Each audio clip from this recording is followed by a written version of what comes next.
Il y a peda. Il y a à partir à Koun. Moi, beaucoup. La bim, on a libéré à ta vie.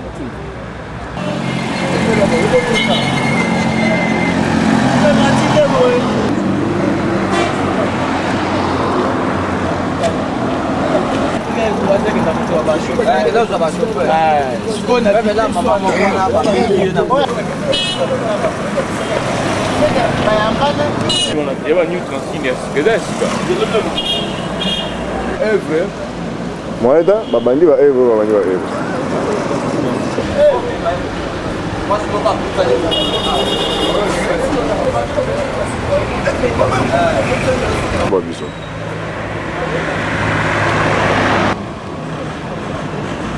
Papa, bonjour. Ah, bonjour. Ah, tout ça.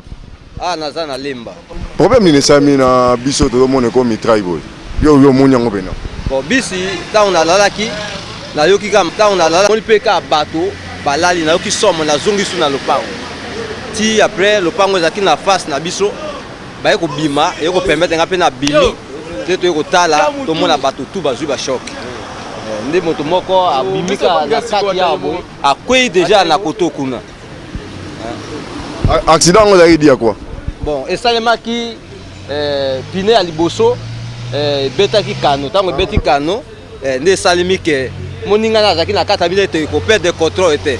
Ko perdre contrôle était bana ko insister bon mais à perdre quand même contrôle, nde ya mwana salimi que akene ko koya na ta rasoni ozomona wa. Bato bakufi? Bato bakufi te. Ni ye ni bato na kati. Chauffeur azu choc makasi maman moko abukani lukolo, ba musuba zuba choc na mipanzi na makolo un peu partout. Conseil ni ko pesa ba chauffeur même eza nzele da polele ba ko rouler neni. Bon, ndenge ko ozala mais na tango wana camion ezalaki ebele te ya circulation, camion esengeli na bango quand même ba diminuer ba vitesse tango baza kotambola mpona ko éviter ba accident. Merci beaucoup. Merci. Babi Piné. Piné. Ah, encore là. Oh, il y a pas de passage.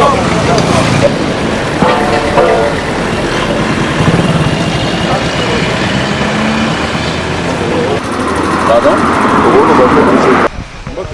Ah, moi, t'es papa là. C'est comme si tu as quelque chose à dire par rapport à l'accident.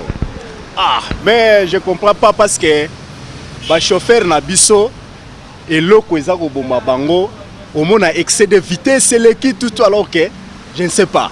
Alors que il faut que les baneti mutu communique ezali molimo na yo ezo garder makambo na yo tout donc il faut que les banenge nini ya kotambusa yango parce que eza eloko moko prison ezawana boloko ezawana tout donc liwa ezawana alors qu'il faut que bandenge nini ya kotambusa ba biloko oyo alors que je regrette beaucoup alors ba chauffeur abiso faut bayeba ke eloko azotambusa eza salami na bilo na nini na maboko ya bato alors que eza molimo na faut que bandenge ya ko garder ko tambusa yango tout temps au moni embouteillage ezali faut que zela kolandaka malembe ko si sala embouteillage wana peut-être peu bo sala moko mona ke ça débordaki soit disons embouteillage tout alors que faut que bandenge nini ya ko tambusa biloko oyo ndeko zala malamu mingi alors que bandenge nini ya ko dike ba chauffeur parce que boye ça ne va pas alors que ba ko tambusa bambituka oyo ndeko zala malamu kala ndela pela ba chauffeur très bien